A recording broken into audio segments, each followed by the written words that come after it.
Shortly before this event started, I received a note from Henry Washington that he is ill, and he was asking if somebody could read his responses, and I'm wondering if that person is here. Okay, hopefully they will be coming. So we want to take good care of our candidates. I'd like to begin by welcoming everyone to the Point Richmond Neighborhood Council's 2014 Richmond City Council Candidates Night. We have a really diverse and interesting group of candidates, and I want to thank them for being here. I've been to several other candidates night, and I can guarantee that we're in for an interesting and informative evening. Before we begin, I want to thank the Richmond Yacht Club for opening their doors for us. So that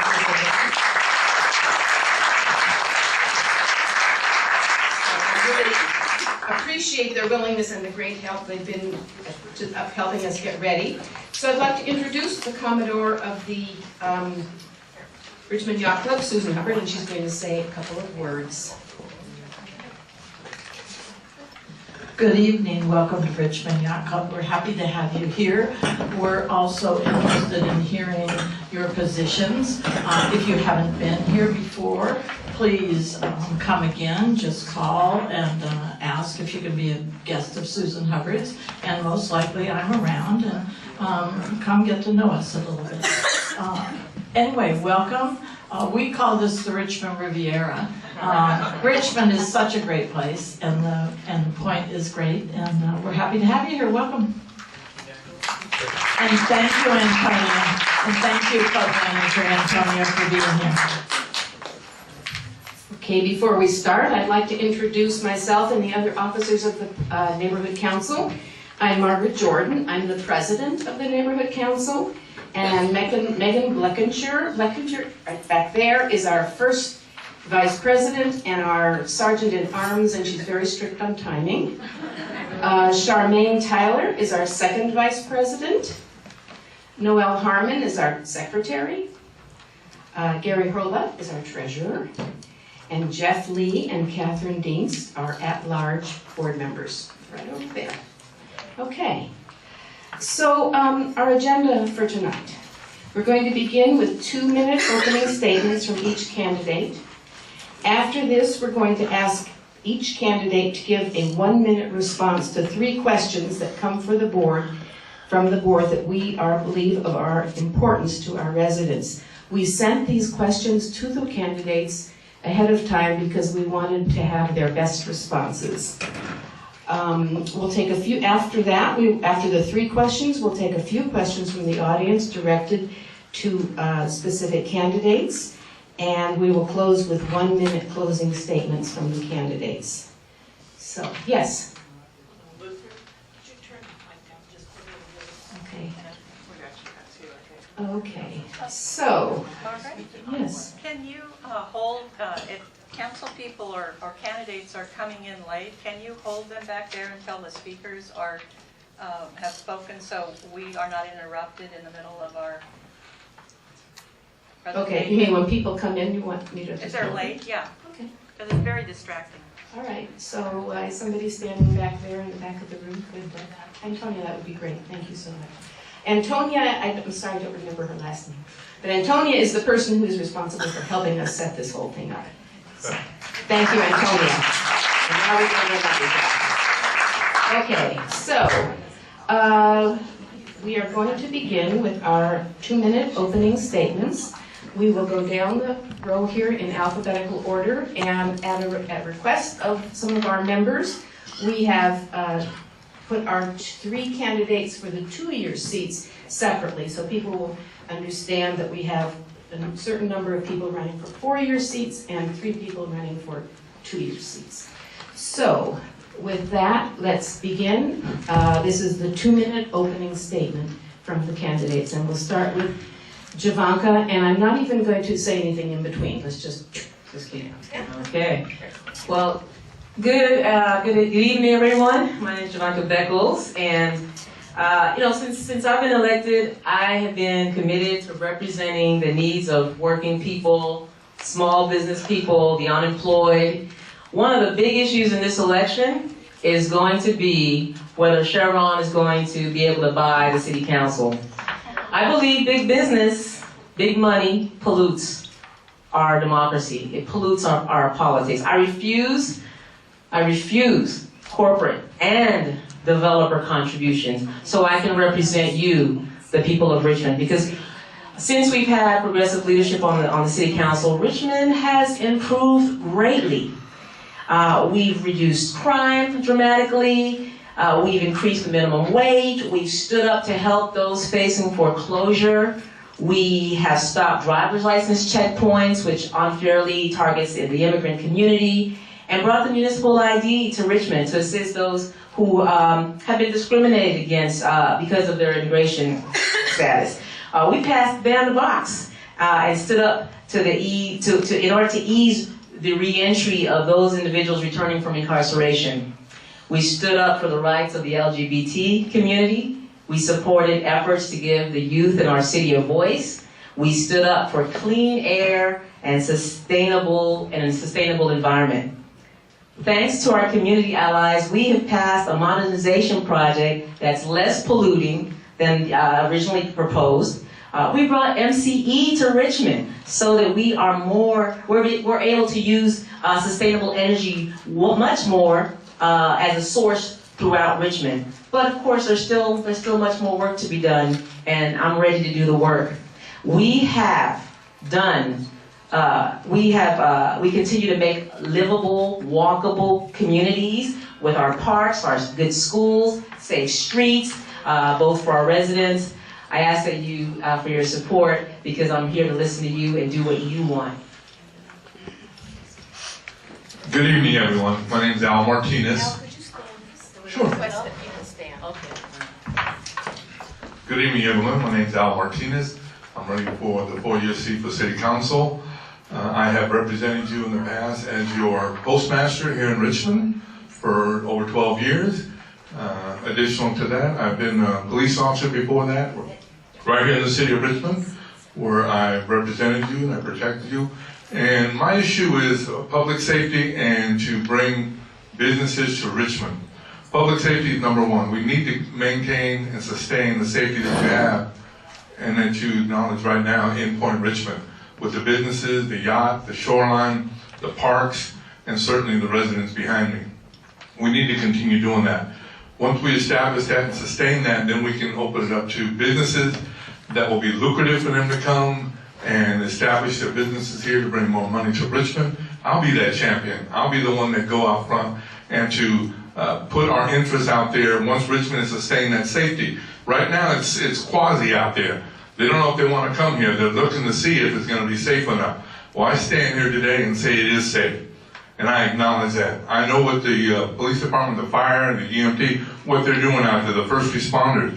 I want to continue that so we can bring jobs, education, and certainly safety. I'm about Richmond. I've lived in Richmond 30 years. I raised my son here. I'm married 30 years. And I'm very happy here in Richmond. This is my home. I recently retired from the Postal Service, and I want to move on and make it a better life for all of us here in the city of Richmond. Thank you so much.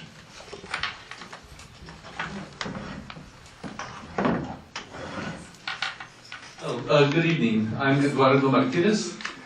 I'm for 25 years. I have worked for and with the people of Richmond. Richmond is a better place.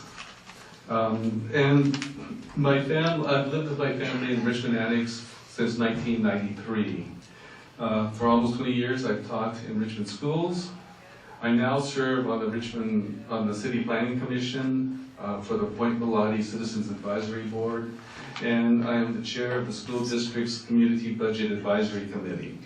I've also been on the Recreation and Parks Commission. As I said, Richmond is a better place, and I want to build on that progress and help those who are struggling. The best way to attract jobs and businesses to Richmond is to make it an attractive place to live and work. I envision a greener Richmond, free of blight, a Richmond which is safer due to the community policing and other crime prevention programs that have succeeded in the recent years. Richmond can support multiple small businesses to meet local needs with walkable neighborhoods. Schools can become hubs for lifelong learning and enrichment. I support the CARES program, which stops foreclosures, and I want to make sure that renters are protected as Richmond prospers. Everyone deserves a good life in Richmond. This includes those who are protected by, in Richmond by being a sanctuary city. As planning commissioner, I voted for Richmond to do better, and on city council, I will continue to push for them to be the leader in safety and emissions reduction. I believe it's vitally important to keep Doctors Medical Center open as a full-service hospital, and I've been active in the efforts to save DMC, and I will continue to do so. My campaign, and those of Mayor McLaughlin and Vice Mayor Beckles, takes no money from corporations, so I ask for your support. Thank you. Hi, everyone. Thank you to the Point Richmond Neighborhood Council for holding this. Thank you to the Richmond Yacht Club for allowing us to be here in this beautiful place with the beautiful view of the bay. By any measure, Richmond is better today than it was a decade ago. It's been my honor to serve on the council over the last 10 years, 8 years as mayor. And with all segments of the community, we have accomplished so much together. We've showcased to the nation as a whole what a community standing up for itself, not afraid to take on bold, innovative solutions to our problems looks like. We have showcased this, and we need to keep going forward with this. Our crime is dramatically decreased. Last year we had the lowest homicide number in 33 years. We have compelled Chevron to pay more of its fair share of taxes, and now we have to make sure it lives up to its commitment to build the safest and cleanest refiner that it possibly can. We also have renovated a third of our parks. We want to do all our parks. We've installed the most solar per person in the Bay Area. We have residents, due to our based on our community survey, showcasing that they believe services are better than ever. Now what we want to do is definitely continue the same direction, but also improve on our crime reduction, improve on our economy. We welcomed a diverse sector of businesses, and we want that to grow. We're poised as never before to not be dependent on one dominating oil giant in the city in terms of our economy.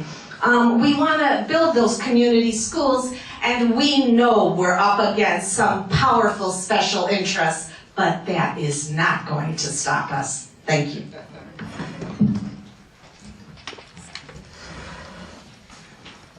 Hello, I'm Donna Powers, and I lived in the Point for, about 35 years. And years ago, my daughter was taking sailing lessons here. She had a little El Toro where she'd fall in the water and freeze her seat off. I know all of you that do the sailing out here know about that. Well, I disagree with some of the stats that are being passed on to you tonight. I looked into this, and Richmond is the 12th most dangerous city in the nation per capita, and those are FBI statistics. Community policing was started in the 1990s when I served on the Richmond City Council, and it's been very successful in reducing the murder rate. In 1991, it was 63 murders.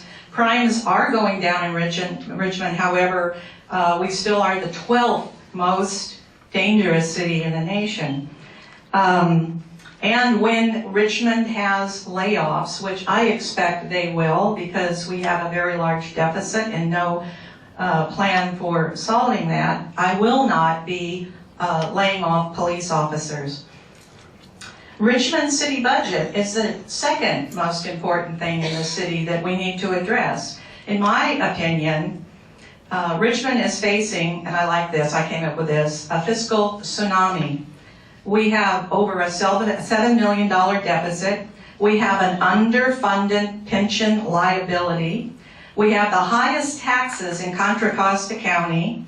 We have a real estate transfer tax, utility users tax, a hidden pension tax, which is $140 assessed to every $100,000 of your home. And now the mayor and council want you to add another 1/2 cent tax with no sunset. And I don't believe the money, which originally they claimed it was going to be for potholes and roads, will be used for that. Thank you. Good evening, everyone.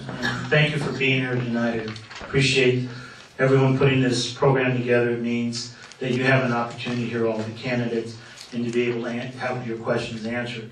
My name is Charles Ramsey. I'm a candidate for the Richmond City Council. I also serve as your school board president for West Contra Costa Unified School District, and I have for the last 21 years.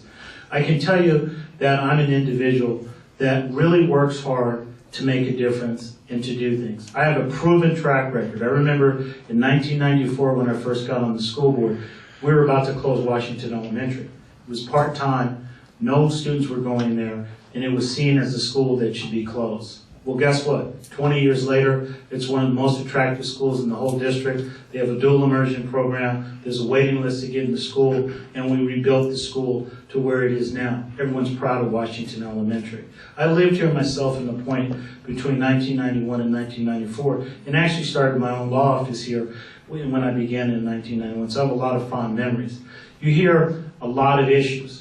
Well, the district had the same fiscal crisis 21 years ago, right before I got on the board, when it went bankrupt. We got out of that bankruptcy 7 years early, and we were able to turn around. I have experience and knowledge of how to solve fiscal issues, and let me tell you, the city of Richmond has one of the biggest ones in the state, and it has to be addressed.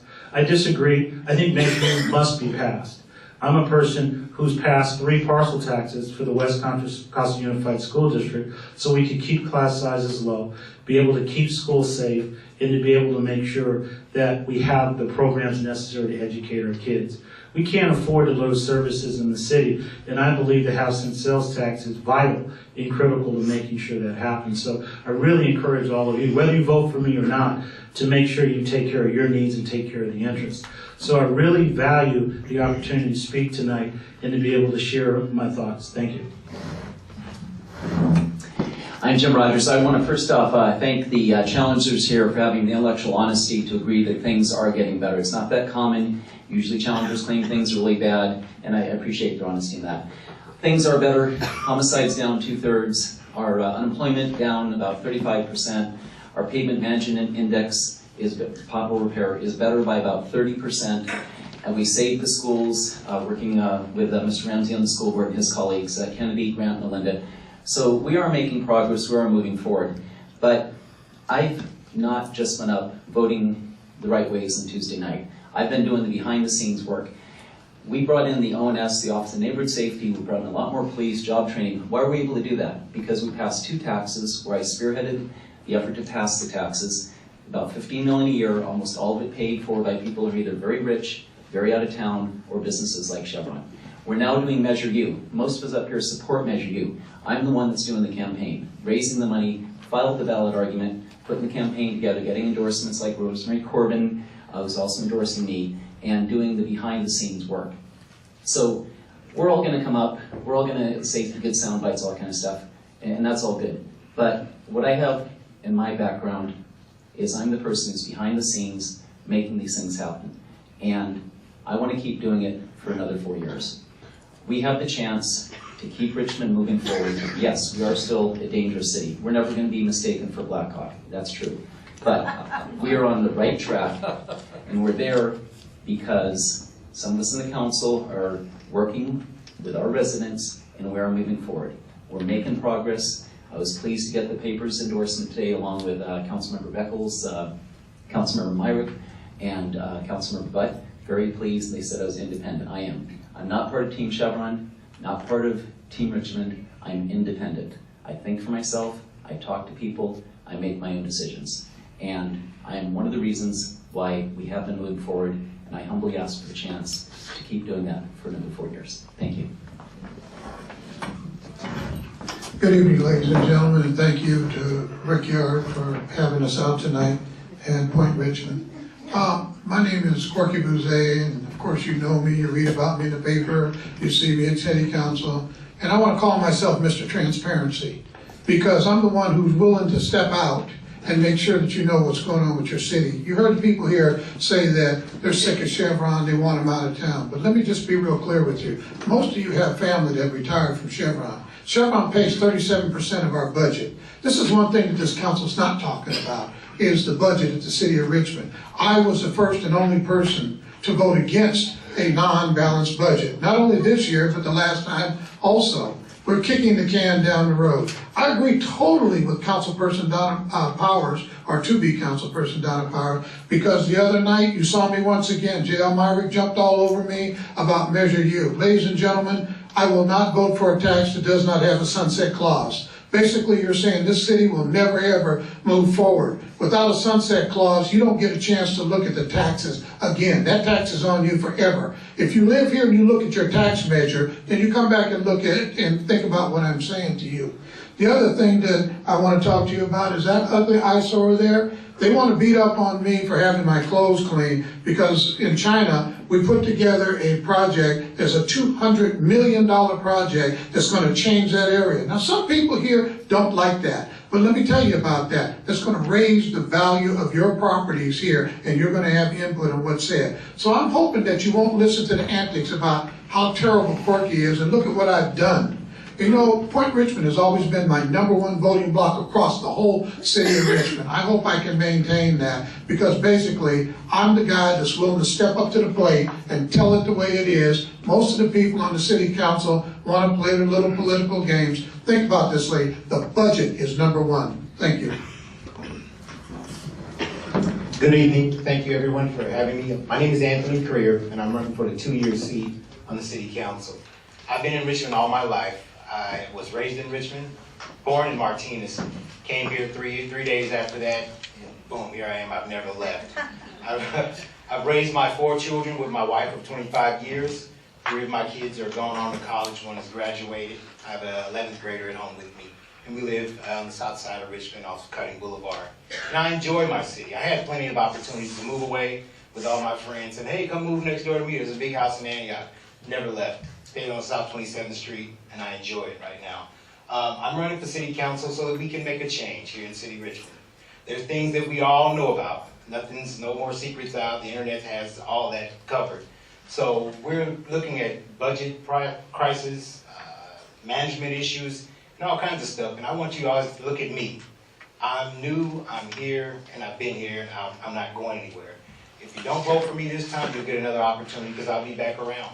And I'm looking forward to being a city council person to deliver change and a new motivation towards better, brighter, and bigger Richmond. Thank you.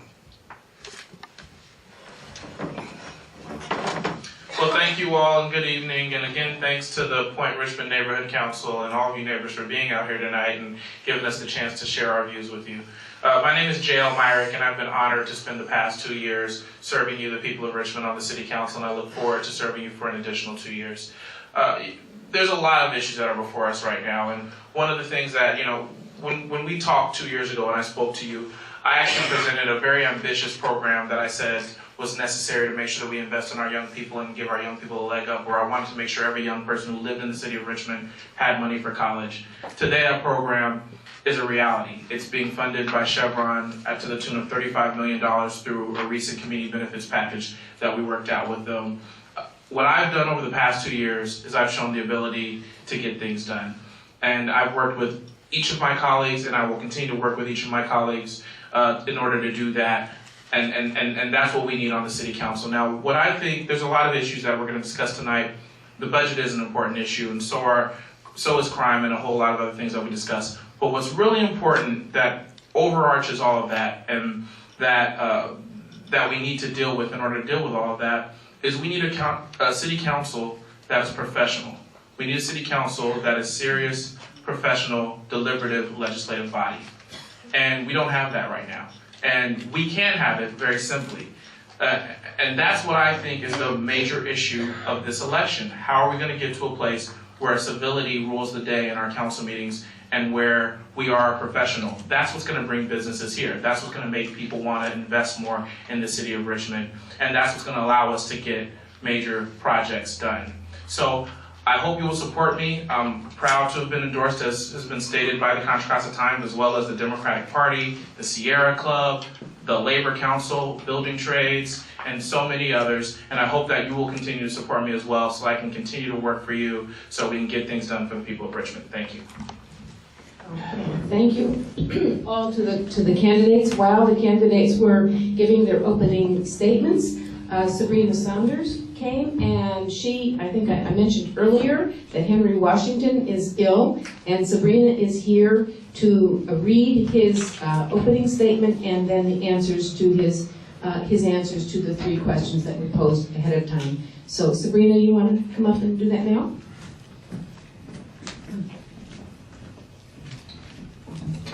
Good evening, everyone. As was stated by Margaret, Pastor Washington has walking pneumonia and could not be here tonight.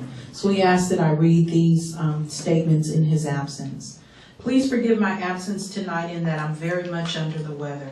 While nothing can take the place of being there with you, I hope that the note conveys 3 things. I'm interested in Point Richmond, its residents, and the future of our city. When my grandfather came to Richmond 70 years ago, he felt the need to serve as he became Richmond's first police officer who was African American. My uncle served the city of Richmond by being on the council for 16 productive years. I too am ready and willing and able to serve Richmond in an official capacities. My service has been by working with law enforcement, social service entities, and communities all over the city of Richmond, resulting in significant drops in homicide, violent crimes, and overall public safety. Thank you.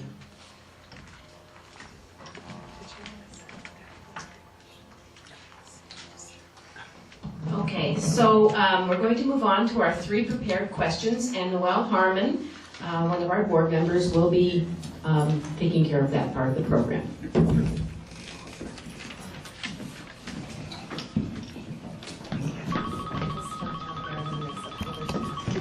I turned it off. I apologize. Hello.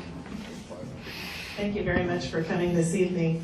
And as stated, we have created 3 questions for the candidates from the Point Richmond Neighborhood Council Board. And they have all had an opportunity to review the questions and prepare their answers. And each candidate will have 1 minute to give their answer. We're going to start with Jovanka on question number 1. What are your ideas for improving business and employment in Richmond? Today's employers seem to be either very small businesses or large entities such as Chevron, West Contra Costa County School District, or Port of Richmond. Thank you for that question. I have a vision. I have a vision for Richmond and how we can bring businesses in. What we know is that the biggest employers tend to be medium-sized and small businesses. Those are the ones that are bringing businesses. And we know that what will bring them here is a city with good infrastructure, is a city that's safe, and it's a city that has clean air. The biggest factor, particularly with a younger workforce, is livability. Can they ride their bikes? Can they walk to the park? Are there good parks? Are there good schools in that community? Those are the kinds of questions that they ask. And you know, can I actually raise my family there? And those are the issues that businesses consider. And if you consider what we've been doing in Richmond, we've been doing all that. We have been reducing blight. We have been reducing crime. We have made our parks beautiful and will continue to work on that. So that's my vision and plan for bringing businesses to Richmond.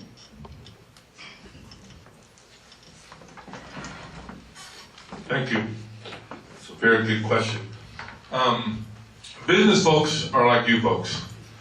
When you're happy and satisfied in the neighborhood that you live, you draw people. You said come live in Point Richmond or live in Richmond, it's a beautiful place. But right now you're kind of a little bit quasi about that. But we have to go after the businesses that are already here. Make it safe for them, make it pliable for them, that they can grow their businesses. I noticed on Marina Way, they're starting some new businesses out there, but we need to grow that. We're not growing fast enough. We can't wait another year. We have to do it now. And I'll be the champion to go out there, talk to those businesses. Those businesses can bring other folks here, and we can start the ball moving. But it has to start, like some of the other council members have talked about, with credibility. We have to have credibility, and we have to have integrity. When we have that, people will love to come and be a part of Richmond. Because believe me, UC Berkeley got in, and they came, and others will come as well.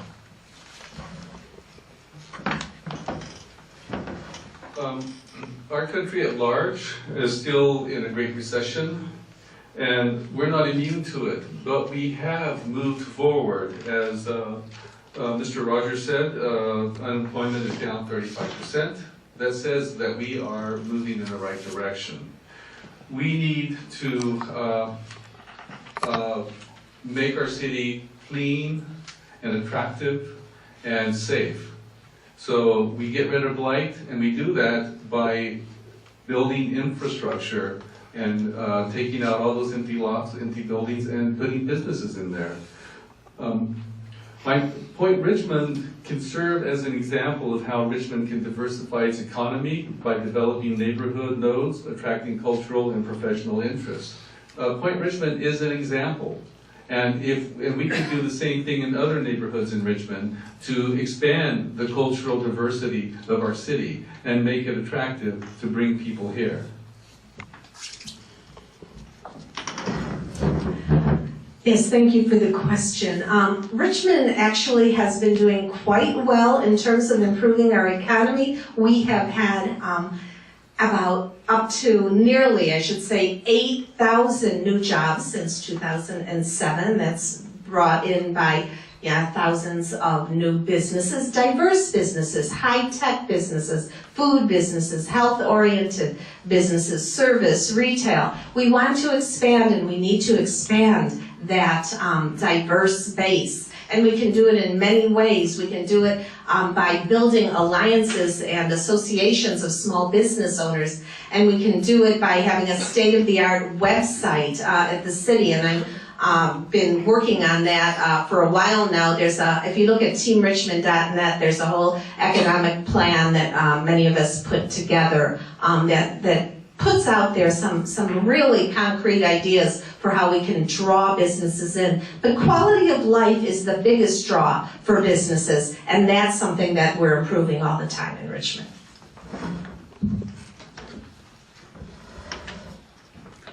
Well, in my opinion, one of the reasons we're having problems bringing business to Richmond is the fact that the council is always bickering and they're not getting along.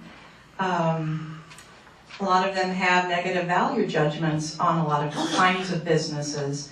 What we need is a council who will work together, who will be on the same page to encourage people to come to the city. If I were someone with money in my pocket and I came to a council meeting and saw the behavior that goes on there, I don't think that I would be interested in moving forward in Richmond. A good example of that is up at Hilltop.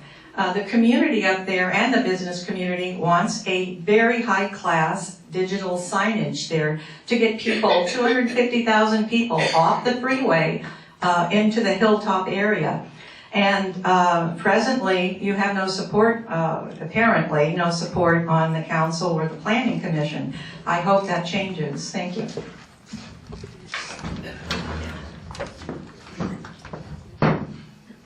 A little tangled up there, sorry about that. Get these long legs working. But it's really clear, you have to have a safe city, so obviously public safety is going to be key and critical to any economic development. The schools, you have to continue to work hard to improve the schools and the perception of the schools. I believe our schools are fine and have risen with test scores, but that's something that people talk about all the time. As an attorney, I'm in court and I see people with young families and they're moving to Piedmont, they're moving to Montclair, they're even moving to Orinda. So I try to explain to them what's going on. So I think education has to be something that's key and critical, but also better housing stock. Richmond really needs infrastructure improvement in that area, and there has to be infill areas. If you go along Cutting, you go along McDonald, they're devoid of any activity, and I think it's critical. You heard about Hilltop as well. That's another area of the city, but San Pablo Avenue, I think, can be another corridor that we have to look at. I think if we develop that and look at those ways, we can make some strong strides around economic development. We are making progress on the economic front, but we have to realize it's not like the old days where you give somebody some land, give them some money, and they come here. Businesses are mobile. They're looking for the cities with the lower crime rate, the good schools, less potholes, trails, parks, libraries, etc. I've been working on these issues, working behind the scenes and working effectively. I'm the one that got millions of dollars into our redevelopment budget to fix potholes. Working with Mr. Ramsey, we not only saved the schools, we did it in a way where it did not cost the city of Richmond net money a penny, not a penny, and we saved the 3 schools. They're still there. So these are the kinds of improvements that will bring business here. I'm also behind the scenes working on with many different people trying to increase our jobs here. One of those being Galaxy Desserts, who I set up meetings to meet with the city staff, etc. They're going to open up in October and have about 250 blue-collar jobs as part of an expansion. So that's the kind of work I've been doing. I enjoy doing it. I hope I can keep doing it. Thank you, ladies and gentlemen, once again. Oh, I'm sorry. Go ahead.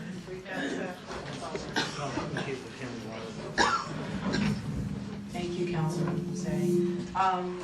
Pastor Washington believes that the key to attracting new intermediate-sized businesses and strengthening existing business relations has everything to do with strong relationships.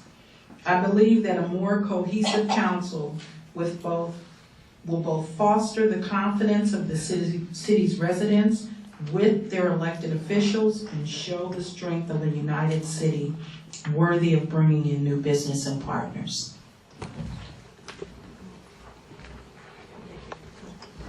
Thank you, ladies and gentlemen. Once again, Mr. Transparency here, the guy that always gets in trouble. Let's talk about these because I wrote those down. I am one of the only persons sitting up here that has his own business and has had his business. Number one, for a business to come to your city, you got to make sure the crime is down. Number two, you must have an employment pool. If you don't have anybody you can hire, you can't have your business here because you need employees. You need good schools. You heard Mr. Myrick talking about the Chevron money, but what he forgot to tell you is that money doesn't address Salesian School or any of the private schools here. It's only the public schools, and people who own their own business send their kids to private schools. Restaurants and shops where you can sit down and feel comfortable about. A city government that is welcoming. If you sit around and you're not going to come in here, and this city has been beaten up on Chevron all these years, why would you want to come here and try to be a bigger government? Enterprise zone. You need an enterprise zone to make things happen. And you need incubators, small businesses that you can draw from and make your big business better. One of the things that, I agree with everybody, we have to work together to make this happen. Thank you. Thank you again for having me. I'm going to change the way you think about this big business thing. Big business attracts small business for communities. We have a big, beautiful warehouse of Whole Foods store, warehouse in Richmond. I'd like to see a Whole Foods grocery store so we all can enjoy that. Our city has to be changed by its brand. We've been branded negative. We go to every council meeting begging for something when America is waiting to come in here. They put us on the shelf. Richmond's on the shelf of every company. And at some point, they're going to want to take it down and be here. Right now is that time. It's here. They're waiting. San Francisco's full. Oakland's filling up. El Cerrito, San Pablo even. They're full. We have property. We have opportunities. We have people here waiting for those jobs. And those jobs are on their way. But we have to change our brand with sound leadership. Sound leadership. Our brand is ruined. We don't have Fairver to make this happen, so thank you. So listen, there's no question that the city of Richmond is definitely poised to be a place that businesses want to come. There's a whole range of reasons from the Shoreline, LBNL, the Promise Program, which was mentioned, and a whole range of other things that are happening here that makes this a place that businesses want to come. We need to fix, as I mentioned before, the political chaos of our political leadership. in order to make this a place that businesses take seriously. And that's number one. But I've been consistently on the front lines in terms of talking with businesses and making sure that we're working with them, making sure that the businesses we have feel comfortable. If you talk to business leaders, they'll tell you J.L. Myrick is smart and reasonable, and he's not our lackey, but we can talk to him and we can get things done. A lot of folks talk about bringing businesses downtown. Well, we know that there's a restaurant coming downtown now that just got its lease. I was happy to be and proud to be early on in the conversations with that restaurant about coming to Richmond, and I will continue to do that on a whole range of other businesses as we try to make this a more attractive city for them all. Thank you very much. If you'll hang on to that microphone, JL. Okay. We're going to start at that end and work our way this way. Question number 2, Richmond's scenic shoreline is of interest to environmentalists, industry, and developers. Yet these competing interests are likely to create land use conflicts in the future. What are your guidelines for Richmond shoreline, and how important are zoning and the general plan in guiding future development? Well, they're critically important, and I would say that it's definitely a balance that has to be looked at. We have to make sure that we're getting the most benefit out of the shoreline, but we cannot degrade our natural resources for future generations. I'm proud of the only candidate that's endorsed by both the Contra Costa Building Trades and the Sierra Club. That's because, like I said, I understand how to get things done and make sure we're creating jobs, but I also have those values. One of the first jobs I ever had in life was working for the California League of Conservation Voters. I have the values of understanding that we have to conserve our natural resources. We have to protect what we have, also because that's important for the property values of folks who are already here. So even for just economic reasons, we have to make sure that we're not just giving away the whole store when a developer wants to sell us a bill of goods. But that doesn't mean that we get rid of opportunities that are before us when there's a chance for us to bring new revenue into the city and to make sure that we're doing well. Our coastline is vital. The city was born on the shipyard.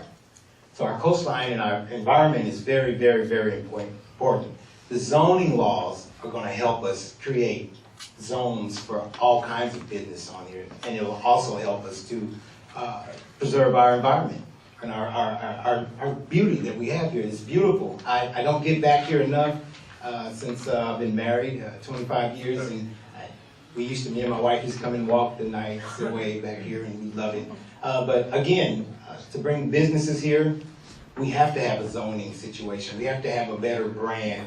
And we have to have better people that come in and talk with better companies that's going to obey all the zoning laws and be a good blend for Richmond. Richmond is a beautiful coastline. It's beautiful. When you go over on the side of San Francisco and you look back, it's wonderful. And I'm just looking forward to being a part of that, new growth and that new industry that's coming to Richmond. Thank you. Thank you. I want to tell you about the shoreline. I think it's very important that we keep our shoreline open. Before you moved here, I used to come out here fishing. Before we finished Marina Bay, I was out there behind Butler's fishing. I saw the first house go up there. We need to keep the shoreline and access to the shoreline open. We need to also make sure that our general plan speaks to that. I was a part of the 5-year plan to make sure that shoreline is open. I think the Bay Trail is one of the best things we've ever done in the city of Richmond. Basically, I think that the shoreline should be open to all people. We must watch our endangered species. And then when I did the project over here at Terminal Number 1, I made sure that they did a trail out front of it so everybody could come, sit down, have a sandwich, have a shop. And then we're also doing a fantastic restaurant out there that's going to be like Scott's in Oakland or either Horizon in San Francisco. So you'll be able to come out there and sit and enjoy. I think it's an important question. A few years ago I came across a quote from the Lincoln County Zoning Department. They said, the land belongs to all of us. A little bit to those who came before us, some of it to those of us who are here now, but most of it for those yet to be born. And I think that's what we have to remember. Now, are there times when we can develop in a way that's not intrusive of the coastline? Yes, there are. Do we need to try and find those? Yes, we do. But developing for the sake of development, ruining the shoreline access is just out of the question. I want to talk again about behind the scenes. Most everyone here is probably involved with the toll fiasco. Toll got the city staff to believe that the residents here were anti-growth NIMBYs who wanted nothing. I said no. I met with people behind the scenes, Beverly Galloway, etc. We got rid of the toll staff perception that we couldn't talk to the neighbors. We sat down and we came up with a project eventually, after much work, everyone can agree with. That's where I'm at, working behind the scene, win-win solutions. We did it on toll, and we will do it in the future. I think one of the signature, sorry, got these long legs again. It's getting untangled. But obviously the shoreline here is a critical component of our community and our history here. And obviously we're not going to see anybody on this council do anything to be destructive towards that. And I also, myself, had served on the Richmond Planning Commission before I became a school board member in 1992 and 93, and I tackled a lot of these issues, and I think everybody remembers that I was very consistent about maintaining what we have and expanding. I think we've done an incredible job of seeing the development and growth, and I actually walk a lot along the Miller Knox Park over here at Marina Bay and at Point Isabel, so there's a lot that we can talk about. Also in the opening of Point Melody, the parklands out there, that was a wonderful thing that we had the opportunity to do. So I don't think there's really any question about that. But how are you going to make sure that the general plan, the 2030 plan, is going to be utilized and the residents notified? And so the CEQA process, the design review process, then being able to have the planning commission if there's any appeals to the city council. I think I strongly defend that and the neighbors in the belief that we can stay committed to the shoreline. I'm going to jump in for Pastor Washington. My answer is simple and twofold. First, we must protect the integrity of this natural gift by creating a sustainable shoreline. Secondly, I do not think that we should miss the opportunity of allowing parts of this asset to be developed for housing, transportation options, entertainment, and recreation. While I'm not well versed on the current zoning, but some of these ideas have been expressed in the general plan. This would provide jobs and add to our city's tax base.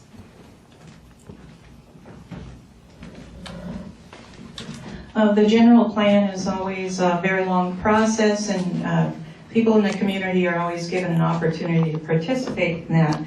Some of the issues that I'm very concerned about when it comes to development in the city of Richmond, and that includes zoning and whatever, is the Lawrence Rad Lab, or the facilities that are coming to Richmond. It's been brought to my attention that we really need another hotel around that general area, so when people are coming in, they have a place to stay if they're doing work there. And we need to have facilities to accommodate people for dining out and recreating also in that facility. If I'm elected, my top priority on development, I'm very interested in the Hilltop area and the kind of development that will occur there. They're going to apparently tear down the old mall, and they're going to do something like they have in Emeryville. And I want to work very hard to be a part of that. And I want to see a tax base developed for the city of Richmond. Thank you. Our environment is our economy, and our economy is our environment. You can't build an economy on a degraded environment, and you can't have an environment that has a lack of economic benefit for the people who live in the city. So these two things go together. Our shoreline is a valuable asset for us all. We have 32 miles of shoreline. We need to protect that. We need to have open space along the north shoreline. We need to clean up the south shoreline so that when the lab comes, they can build on a clean site. And all the supporting businesses that we know will come with the lab. And in Point Richmond, we need to have the kind of development that residents desire and that our general plan has documented and has stated. We don't want staff to be coming up with its alter interpretations of what the general plan says. It states quite clearly on height, sizes, etc. Thank you. I'd like to start off by saying that the shoreline should have access for all. be inclusive, and we need to clean up the toxic dump sites. I believe in the general plan. We put a lot of work into it, and I believe that we should maintain and stick to it. And I'm going to read to you from the general plan so that you know that I am in agreement with what our city agreed on. It says, minimize the impacts of development on the shoreline with special attention to intensity, density, and proximity to the water. And then there's a bullet point that says, provide a mix of residential and recreational uses in the southern gateway change area. Support an active industrial waterway around the port and along the Santa Fe Channel. Then it says, promote a cultural heritage shoreline west of the port. Now, if we call condominiums cultural heritage shoreline, then we're doing the right thing. Otherwise, we need to rethink it. Thank you, Eduardo. Plain and simple, the shoreline is valuable. It's valuable not only environmentally, but we need to sustain it for our future. And it's your voice. We just represent your voice. I want to represent you. If you say no, let's keep it clean, that's my voice. That's what I champion for you. I majored in wildlife management. Wildlife is dear to me, not only the fish that's there, the shellfish, the birds, but that's valuable to any city. We're blessed to have it right here in our own backyard. We want to maintain it, we want to keep it. And it has to be with your input. I think it was mentioned before by Council Member Powers or Ramsey about the voice that you have. When you see putting that lab in there, they had various different meetings where the public can come and have their voice heard. And I spoke in those meetings because I wanted to keep the environment for us. Thank you. So everything that we do today is going to impact our city forever, long after we're no longer here. So it's very, very important for us to understand we have a valuable shoreline. We have the best shoreline really in the United States that we can think of because it's the most underdeveloped, and we really need to keep it that way. We need to be able to have it open so that you can, we, us, next generation beyond us can enjoy, that shoreline. I think it's important. My perspective is I think that we have to be able to maintain it for public use, parks, natural environments, and I'll get into the general plan because I think that it's of course the guiding principle in maintaining a healthy and vibrant city. And I remind you, I think it's so important that when our planning director wanted to change it, I was the main one that stood up and said, no, it needs to stay the way it is, and we need to respect the community. For our third question from the Point Richmond Neighborhood Council, I'm going to bring Sabrina up to speak first and then continue on with Javanka and on back down to jail. Third and final question from the council is, how can city council meetings be improved to facilitate meaningful dialogue, encourage effective problem solving, and avoid long meetings and personal attacks like meetings of this past year? Okay, I'm going to read. Oh, pardon me.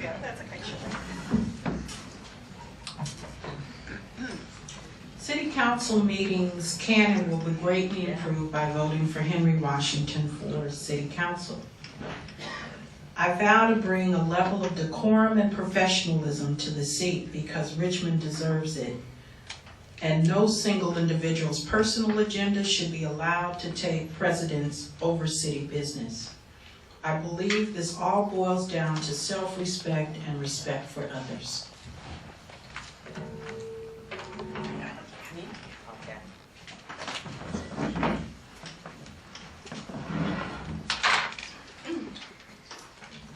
Because I could go on and on, so I'm going to read my statement. First, I want to emphasize that despite the disruptions at City Council, we have accomplished a great deal in the last 4 years. Second, we have already adopted a number of rules that limit the time for grandstanding and personal attacks. However, as we move forward, we must expect that each council member will know and respect the rules of order. That's number one. Number two, the function of the council is the responsibility of all of our members. Council members who don't take sides when the rules are not being respected are part of the problem as well. They are enablers of the misbehavior of a few. And then three, we must restore an atmosphere of mutual respect in the chambers. While we can't always stop hateful, ugly, disrespectful behavior from the audience, we should always unite against these behaviors no matter what our political views. So people will say, well, you haven't seen me participating. Well, the fact that you don't stand up to what's going on is you not, is you being a part of the problem.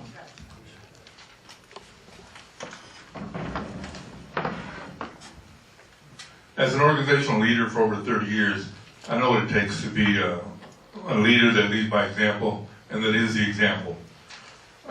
You have to have accountability. There has to be consequences. We can't allow what we've seen and witnessed to go on. It has to stop. That's why we need a change. And I'm going to be that change. But we need to do it together. Everybody knows a leader when they see a leader. Without that leader, people have their own agenda. They want to do what they want to do. Nothing gets done. I'm very thankful that we got anything done here recently. And we need to do better and get we're your voice. And we're wasting time doing all that bickering. So we need some strong leadership that's about accountability and really to take the city on and move forward.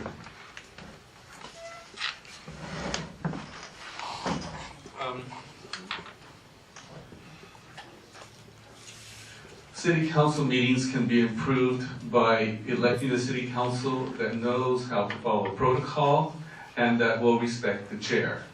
That's the problem that we've had. We've had a city council that does not respect the chair, does not follow protocol, and does anything they can to disrupt. And despite that, our chair, our mayor, has been able to get much business through. We need a strong leader, but we also need a wise leader. That means we don't want a leader who's so strong that they just put their gavel down and stop everyone, but someone who can negotiate. But you can't negotiate with people who are unwilling to do so. We can't negotiate with people who are unwilling to follow protocol and to do the meeting according to the rules. So you need to elect people who are respectful, and that is me, as well as my team, Javon and Gail McLaughlin, and for the 2-year seat, we know who that is. So, the problems we have at council meetings, as most of you know, are due pretty much to the antics and disruption of one council member. I won't say that name, I'm sure you all know. There are also those who stand on the sidelines, though. Some may call it independent. However, as Martin Luther King has said, those who are not willing to stand up, and this is paraphrasing, to wrongdoings are equally as responsible as the perpetrators. So I would say what I will do as a council member is to first and foremost respect the chair. That has, and the parliamentary process, which has not been the case with one of our council members in particular. I will also keep my remarks to a very concise presentation of my position, and that also has not been the case with one perpetrator. And then I will vote as per the democratic process, so that the voters, so that the community can see how the vote ends and how the item gets resolved. So that is how we need to move forward with the kind of council that I hope you all will elect. I served on the city council in the 1990s and left in 2000. And during those years, we never had the kind of bickering and infighting and sniping that goes on now. I attended one council meeting where, they're not naming names, but it wasn't Councilman Bouzet, it was Councilman Budd. And he stood up, and she stood up, and we thought he was going to strike her. He was standing over her like this, and I was afraid for her. That is something that is mind-boggling to me. You have council people who email during council meetings. That's not acceptable. You have people blogging blogging to people out there while they're supposed to be, focusing on the city budget. That kind of behavior is absolutely unacceptable. I can't believe that the chair has let that go on, and it should stop. Thank you. I've served for 21 years on the West County School Board, and I've served with a myriad of types of personalities and individuals, and so I understand some of the difficulties and challenges that happen. I've also tried to be supportive even of other people. I put together a LGBT event for Javanka Belkos because of the behavior I thought was unfair to her. And I'll continue to try to just reach out to everyone and let them know that I think that I will always respect them, try to listen to them, and encourage them to be informed and educated on issues. And I'll try to be hardworking and be out and engaged and involved. All I can do is speak for myself. And I disagree that you can control or it's just not going to work. You have to try to hear what everybody has to say. I serve as board president now, and I know tempers get furious. You try to talk to people and you try to work with them. And we're all adults and we just have to model good behavior. And I would do that if I was elected as your council member. I think we clearly do have people on the council who do politic, do filibuster, to go off topic, and the voters need to take care of that. I brought forward to the council a resolution in conjunction with some of my colleagues and Mayor McLaughlin. We limited the time, we tightened up the process, and it has helped. We all agree there's a problem, but nobody agrees on who the problem is.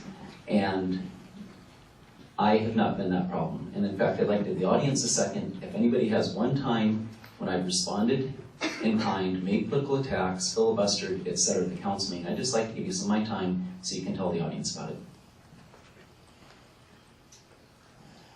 The criticism of me is that I have not voted to shut down Corky Buzet. The fact of the matter is that we should not be taking out our personal stuff, going after people. We should change the rules. And when he has been off topic or politicking, I in fact have voted to shut him down.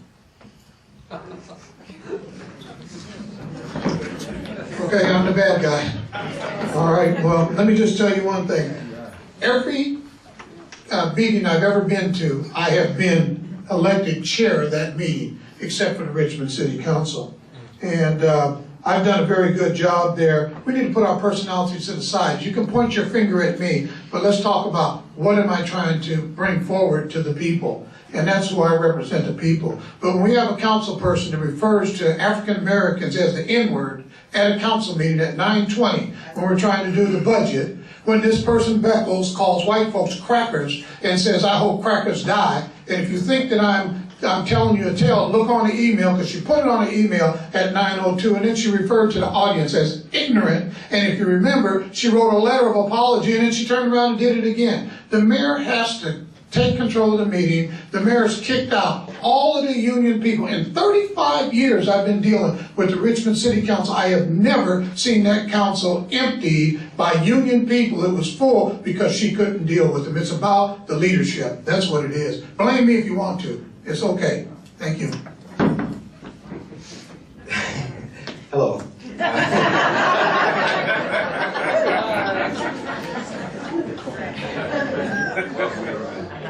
These are very good questions. I looked at them last night. I was home cooking with my family. And I looked at this last question. And to be honest with you, I don't even see why this question needs to be on here. This makes no sense at all. It really doesn't. And again, you guys work together, and if that's what you figure working together is all about, then hey, it is what it is. Again, but the city has potential. But potential is only as good as the people you trust with it, as its execution. And you as the voters, and I still have a vote, I can vote again. So I'm looking forward to that. We have an opportunity to change this thing. We have an opportunity, and we can change it by getting the right votes. And what that's going to do is it's going to let not only the city of Richmond know that we mean business when we set a city council up there, we're going to let the rest of the world know that our brand is in reparations. We're trying to change some things for the positive outcome all the times. And I just hope that you vote for me. Thank you. Well, the answer to the specific question, which is how do we make the city council meetings run more professional and more effectively, there's really two answers. There's number one, self-restraint, and number two, changing the policy. Now, if all the council members are abiding by the self-restraint aspect of it and self-discipline, you don't have to deal with the policy. And so it's been said before, and it's correct. You guys have to vote in November, and you have to pick people who are going to be disciplined and who are going to be professional in their attitudes. But over the recent years, when we've had issues, I was one of the people who co-sponsored the item with Councilmember Rogers and with the mayor to limit speeches to 5 minutes and to limit questions later on to 5 minutes. Now, the sad part is that we had to do that in the first place. But once we dealt with that, meetings did run somewhat smoother. They're not where they need to be, but they are doing better. So those are really the only two options. We as individuals have to do a better job and have to practice self-discipline, or we have to change policies. I would like to thank you all again for taking the time to come tonight and for taking your time to prepare your answers to these three questions for us. That really gave the audience a pretty good idea of your positions. And thank you for keeping our timekeeper happy. Next.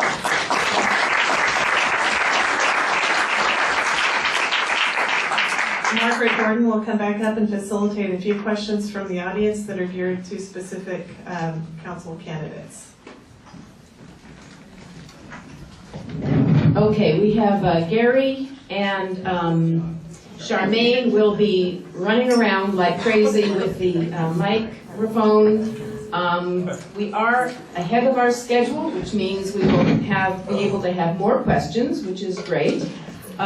We would ask you to please take less than 30 seconds to ask this question. It is not a time to give your position and then ask a question. Ask a quick question and direct it to a specific council person. They will have 1 minute to answer. I'm going to start with our yacht Commodore, who asked a question that she will be asking one of the candidates. My question is for Gail McLaughlin, Mayor McLaughlin, and informational for everyone else.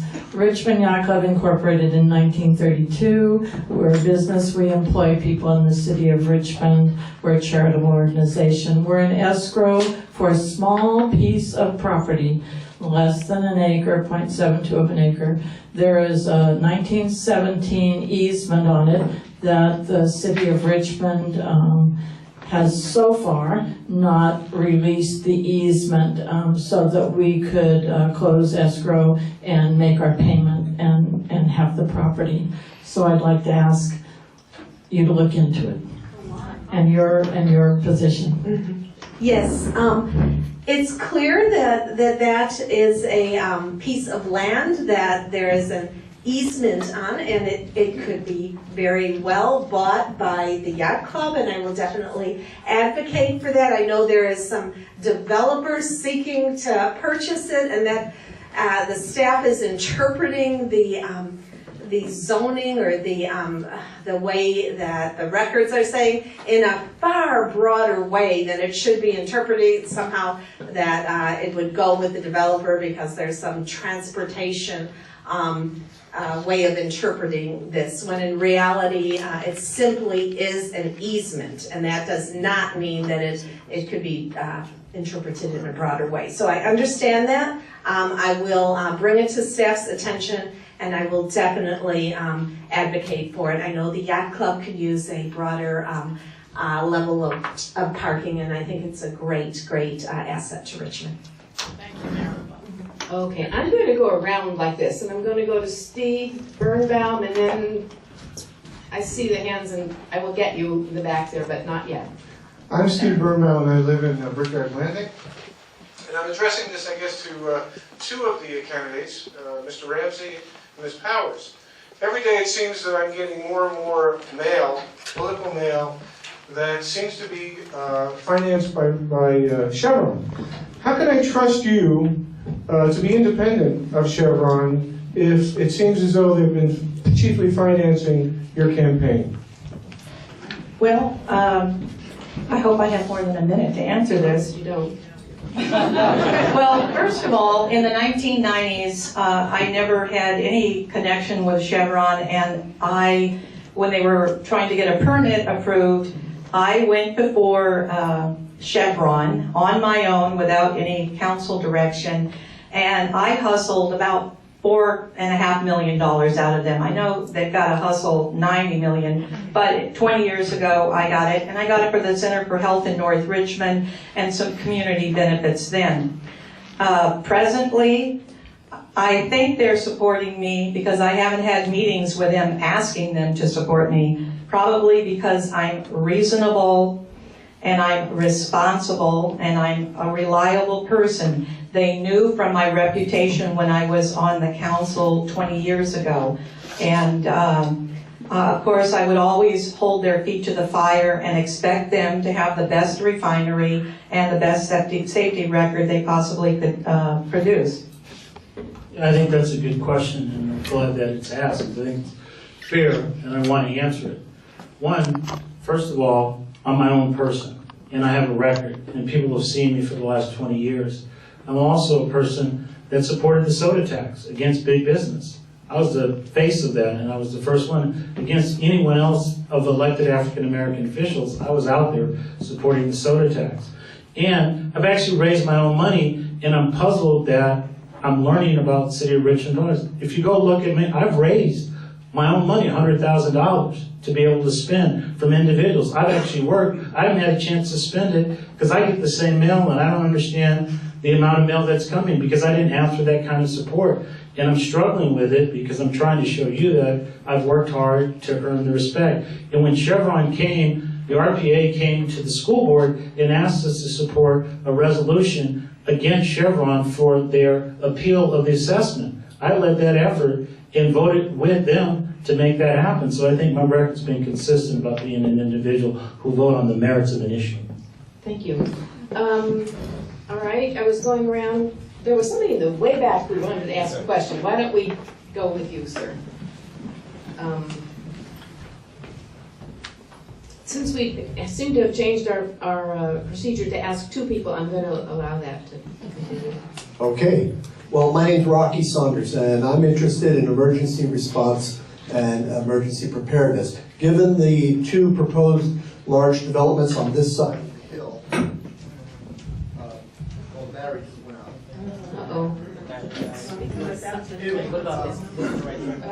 I'll address this to Mr. Meyer.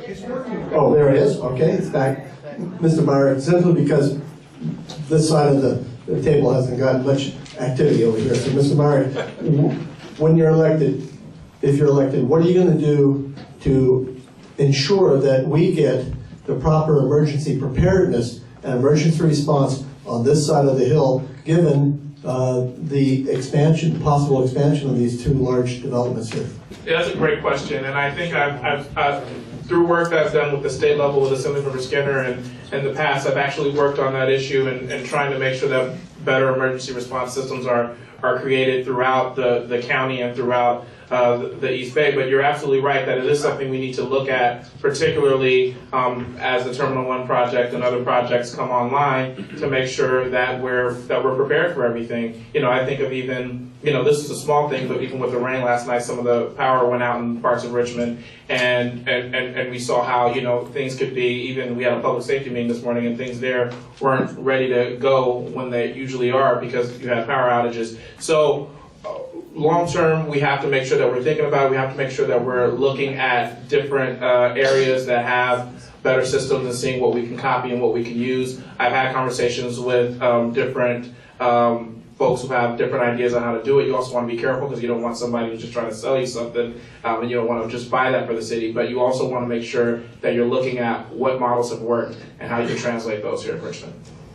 Okay, is there another question?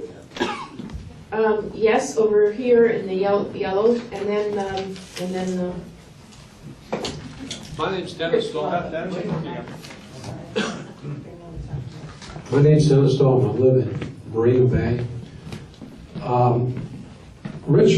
Chevron is supporting Al and Donna and Charles for their positions. Chevron is also sending out despicable type of mail against some of the candidates. I'm asking you tonight, tomorrow get on your telephones and tell them to stop that. And if you don't do that, then you're responsible for this hate mail. All right, is there a question? Okay, I'm going to repeat again that we are really asking for questions from the audience. We are here to hear from the candidates. Okay? Yes, and then Richard. I would like to know from Ms. McLaughlin and Mr. Myrick what your position is on the cutbacks in code enforcement. And are you preparing or trying to budget more money for that? It's outrageous what's happening. Okay, I think we've got a good question there. First, I can start. Mayor, and then...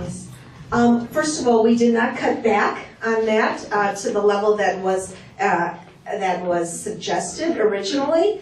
We did not do those layoffs. We still have a sound code enforcement force out there. We could use even more. I want to use this opportunity to talk about the budget because we are in a sound budget. We have a $6 million structural deficit, but we have $18 million in our surplus funds. So out of that, which is more than we've had any other year, out of that $6 million will plug the structural deficit, and we then still have $12 million, which is still more than we've had in past years.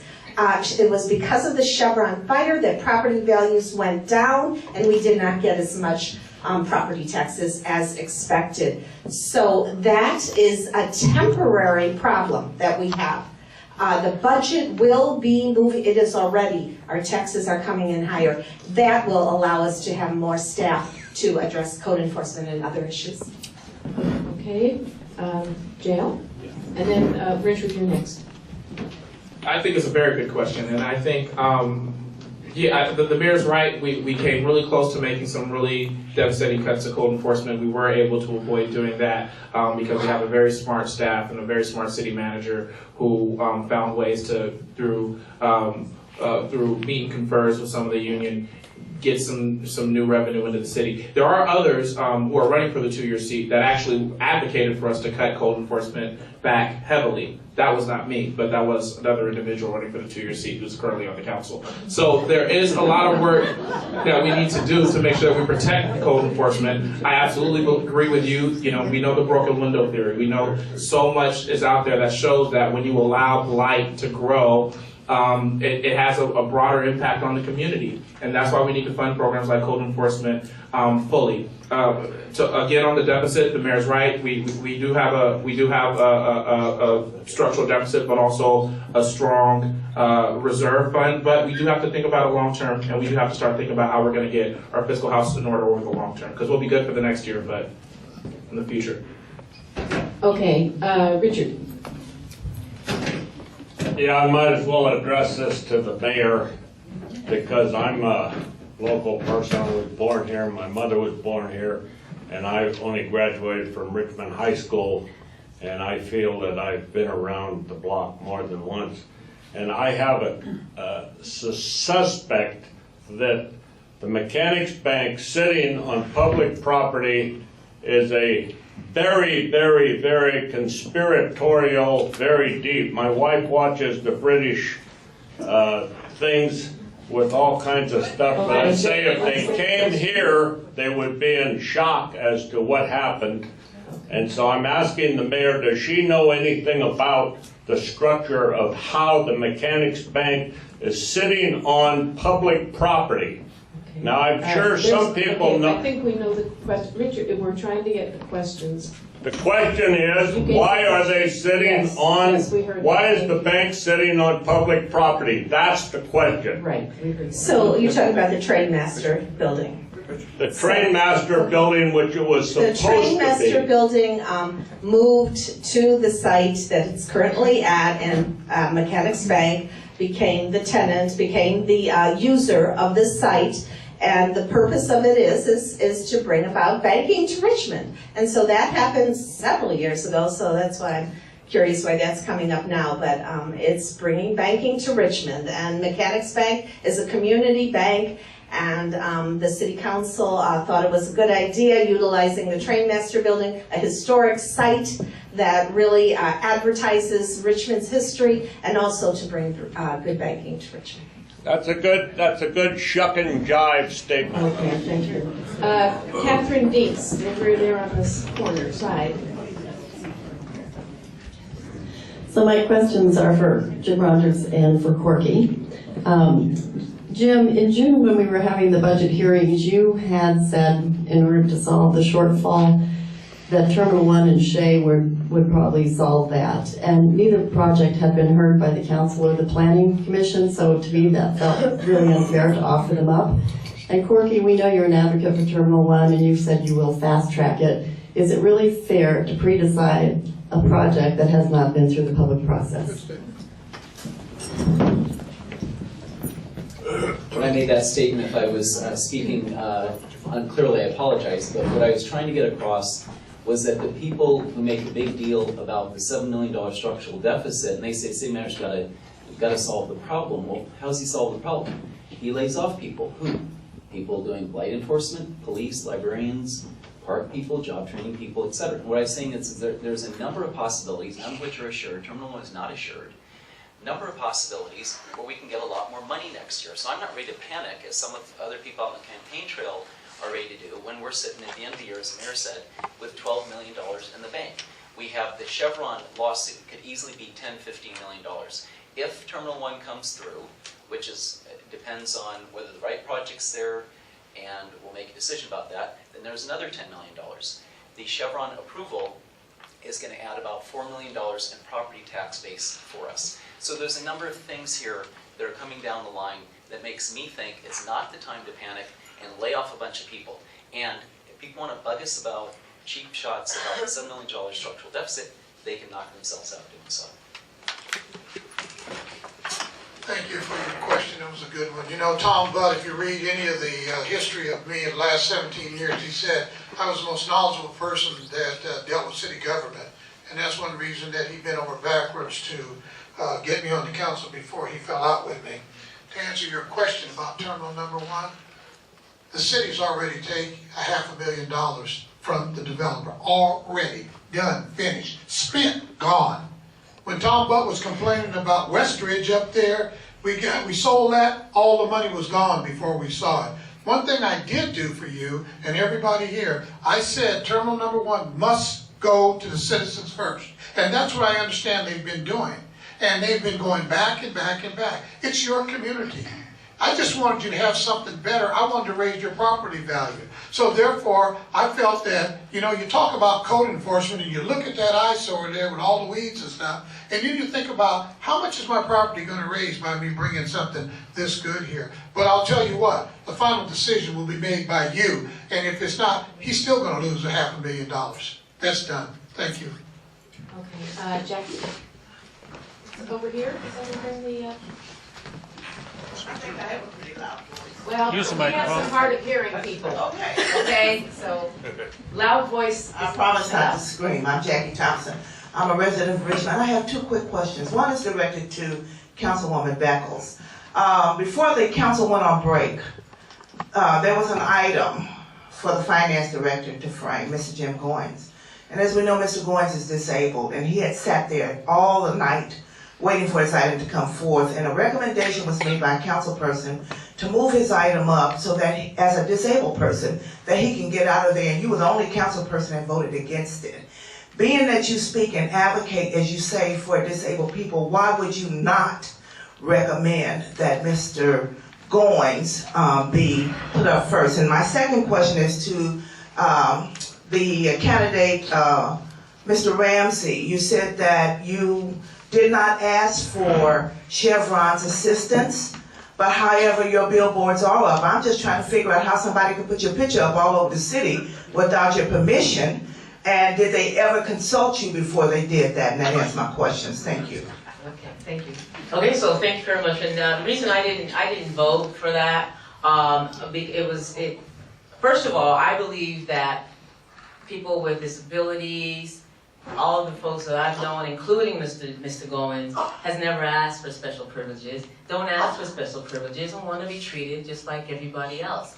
And that's something that I respect. Mr. Goins and I, we have a very good working relationship, and not once has he ever complained or asked for any kind of special privileges. And so I felt that, there was no need that night to do that. I believe that, Americans with disabilities, as long as we can accommodate them with doors, doorways and lifts, everybody wants to be treated equally. People with different orientations, LGBT community don't want to be treated with any extra special privileges other than what everybody else, to be treated the same way. And I believe that we should all be treated equally.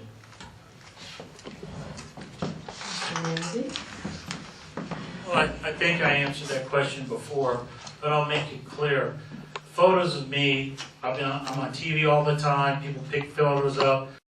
I don't coordinate, it's an independent expenditure effort that they've wanted to do. The one thing that's consistent with me, I've raised my own money. Go look at everyone's filings. Other people haven't, but I have, and I'm going to be able to try to put my message out so that people know where I stand on issues. I think that gives people the impression that I'm going to be independent. And in the past, when individuals have spoken out or done things that are destructive or counterproductive, I tried to show that it's not okay. That's why I held the LGBT event for Javanka. And a lot of people in this community know that the African American community and the pastor community, the ministerial community was not anti-gay. That was something that I tried to do to be supportive. I have a proven record here, and I've done a lot. And I hope you look at what I've accomplished and bring that experience and that talent and that training to make Richmond a stronger place that we all live in. May I answer that question also? It wasn't addressed to you, so here.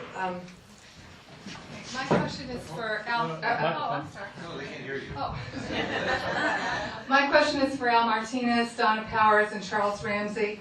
It's a very short question. I'm sorry, Two. Only two people. All right, Donna and Charles. It's a yes or no question. Will you ask Chevron to stop sending the attack mailers that are flooding our mailboxes?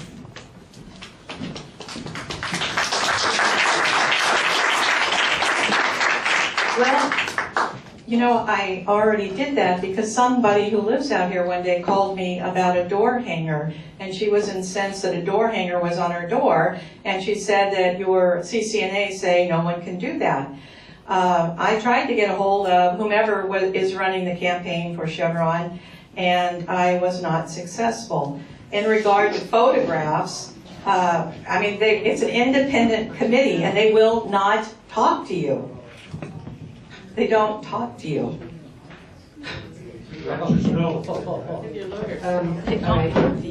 Yes. Okay, Linda, and then Jim. Linda, and then Jim. Another answer. There was another answer first. No, there were two. Yes. One yes and one no. My name is Linda Newton. Excuse me, one second, sorry. People in the back, please raise your hand because I don't see any hands, and if you want to ask, you need to let me know. But right now it's Linda, and then Jim, and then we'll go back. My name is Linda Newton, and I'm a resident of Richmond and have been for, 20, 30 years or something. I would like to give Al Martinez, who also is receiving help from Chevron in his candidacy, to speak on the same points that Donna and Charles have already had to address. So the question is, are you asking Chevron to cease their attack? That's one question, and the other part is what kind of quid pro quo there might be, what kind of relationship Al has with Chevron does Chevron have some plans that he's supposed to follow? Okay. Not that I know of, no. I don't control what Chevron does.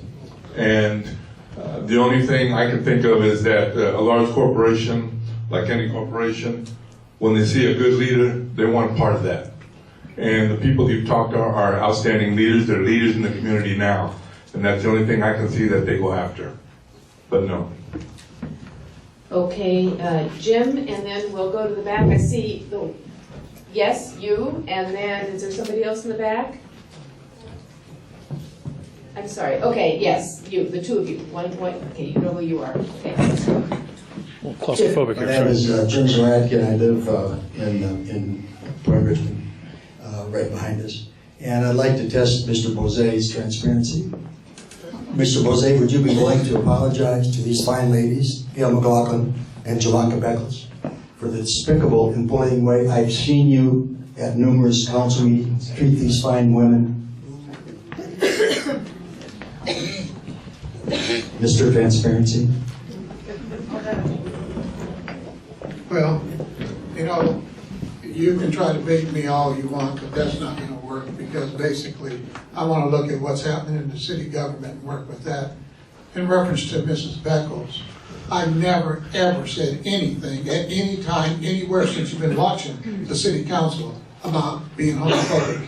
I never get involved in what she does with people in the audience. So I would think that you're saying it's despicable. I would like for you to quote to me what section you're talking about, because her whole thing was about homophobia. The question I want you to know is that one of the things I didn't like is her referring to ethnicities the way that she did. And I think that's what you should. I'm not going to debate with you. You know, you ask me a question, let me answer it, rest yourself, and we'll finish up. But the thing is that in reference to the mayor, our Rosenberg Rules of Order say once you've gotten the floor, you are not to be interrupted until you release the floor. And that's exactly what I've done. And so I'm sorry you're unhappy with me, but you know, I try to do the best I can. I don't know what to do. Jim, we really can't get into a conversation about this. Yes. Yes, my name is Norma Saunders, and I live here at the Brickyard. I'd like to ask Javanka and Jim to answer this question. We have a high-density project down here and then project right up here, which is probably going to add about 800 more vehicles, considering each household will probably have 1 to 2 vehicles, plus vendor services, and so probably about another 1,000 cars on this very small road here. And I'm just wondering what your traffic management plan would be for us here at Point Richmond, and how you might address parking insufficiencies downtown so that we can frequent small businesses there. Okay, that was addressed to Javanka and Jim. Okay, Javanka first. Well, first of all, I think the property that's well, the developer, what they want to do, I don't necessarily agree with the plans, because I think that it is adding everything that you said, more cars, and as a result of just cars and people, now that means that what is that going to do with regard to waste management? What is that going to do with trying to get in and out of here in case there's an emergency? So I have an issue with it in the first place, and I really believe that before they even start digging any dirt, that there is a plan in place to address that issue that's sustainable, and that does not put inconvenience any of you in this neighborhood. I just think that it's a flawed project if that's not the first and foremost issue that's dealt with. Because I agree, it's not, it doesn't look good, and if I were living here, I would not, I'd definitely be very, very uncomfortable with it. And I don't live here, and I'm very uncomfortable with it. All right, Jim. As a Point Richmond resident, I'm not more interested than anybody else is in the room about having out of control traffic. And when we went through the toll process, you know, I didn't know exactly where all the answers were. But what I did know is that we had a lot of smart, engaged residents who were going to help us get there. And because I and some other folks in the council, including Tom Butt, insisted that we go through that process, we did get there. So I'd like us to go through that process. If developers cannot mitigate problems, then they don't get my vote. I never voted for the El Sabani developments, never voted for the several proposals out on the North Shore shoreline. When Chevron came in with a lousy project 6 years ago, which Congressman Miller said they, quote, tried to sneak by us, I voted no on that. So there's not any assumption in my mind that just because the city gets all this money from Terminal 1, that we have a project. The money's important, but our neighborhoods are more important. There's a question right, yeah. Okay. My name is Ralph Morgan. I have a question for Donna Powers. I would like to know your position on the Richmond General Plan. Specifically, can the residents who already live in Richmond rely on what is written in the general plan and build their homes and their neighborhoods based on what is written around the general plan and in it? Or is, in your mind, the general plan just the beginning point of negotiations? Well, thank you for that question. I haven't been on the council in 14 years, so I'm not up on all of the intricacies of the present general plan. Normally, I generally support people if you have property and it's developable property. If you want to build a house, you should be able to build your home. And I used to come out here at Brickyard before the marina was here, before anything was here, and I loved the peacefulness and the beauty, and I'd have the kid running around with a dog. And now look what you have. People need housing, we need more affordable housing, which certainly this neighborhood doesn't, fit in that. I've been trying to move out here in one of the units, and I can't really answer anything specific to the general plan right now because I'm not familiar with what is in it right now. Okay. Somebody over there, and then here. You're next. Hi, I'm Maureen DeCombe. I live in Richmond. I'm interested in following up on the question of waste from these new developments and the wastewater treatment plant, which is located some yards over that way. Depending on which way the wind is blowing, you may be able to tell how close it is or not. This question is for JL and Donna. How would you propose ensuring that that infrastructure, along with other city infrastructure, be enhanced, protected, and improved?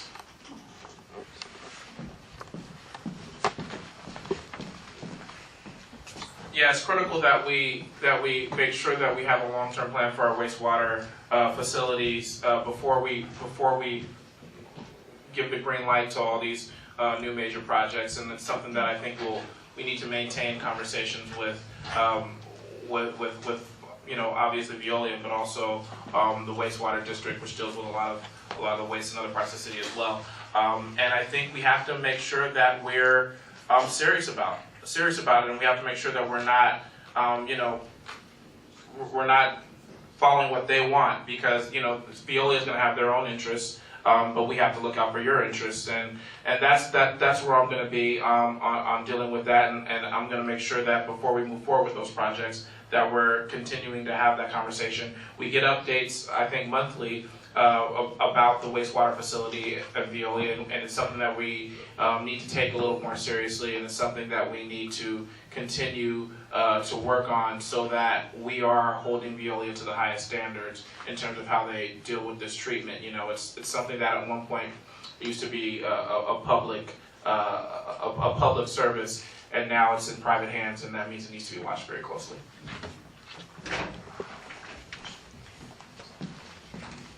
About the time I left the city council in 2000, the city council was negotiating with East Bay Mud and Veolia.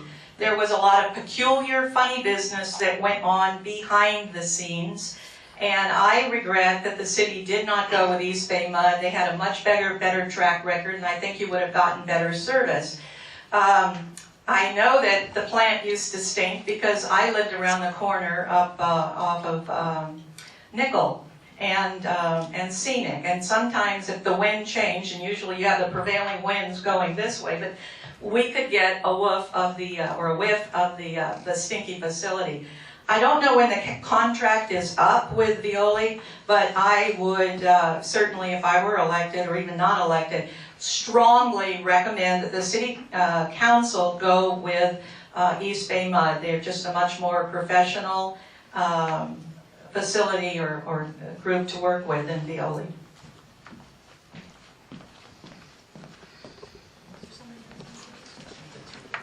Okay, I'm sorry.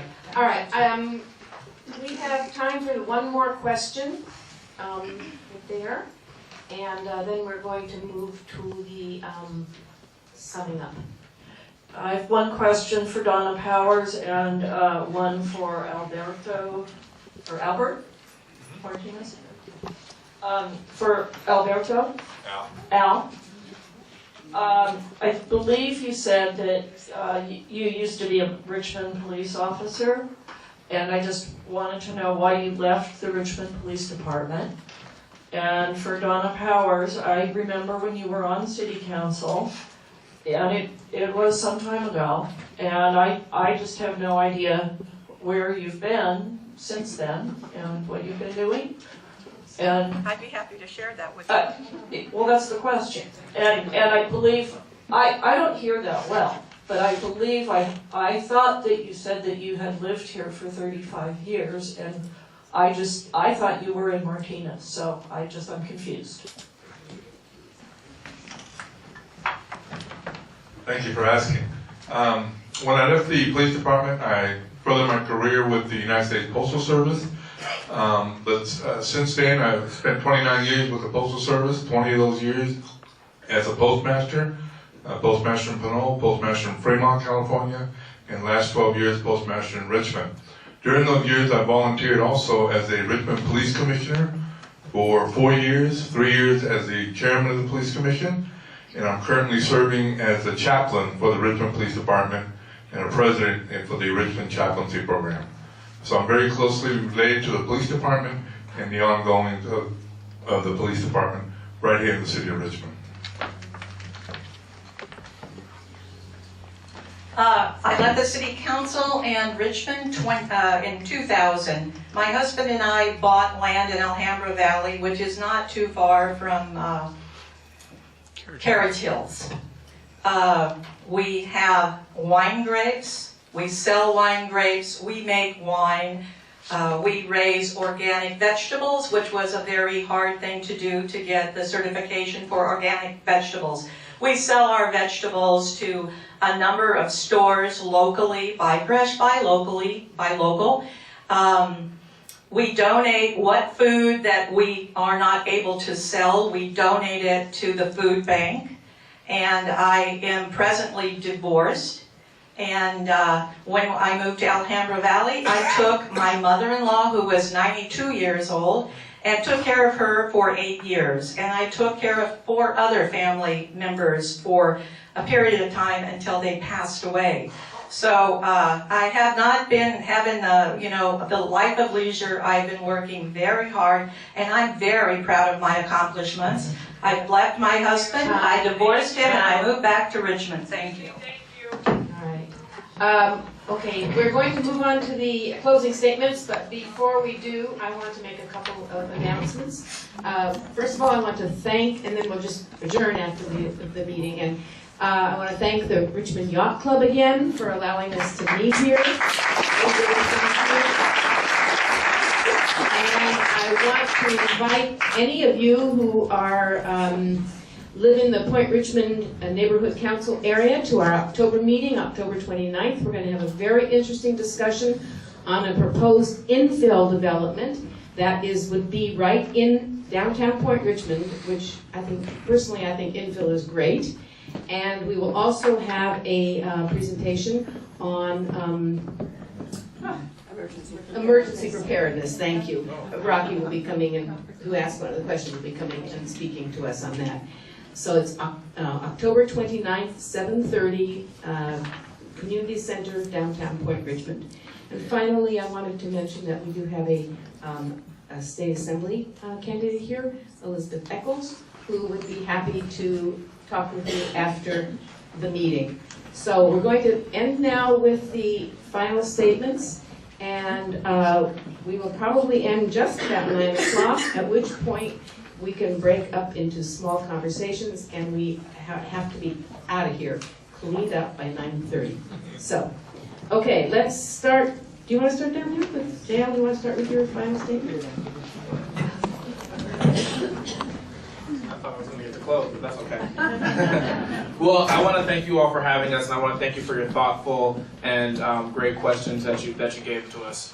The choice before us, there are a number of choices before us in the coming election, but the one that I think is the most important, particularly in the 2-year seat, is do we want a city council that is about policy, that is about being serious and being deliberative and professional, or do we want a council that's about theater and drama?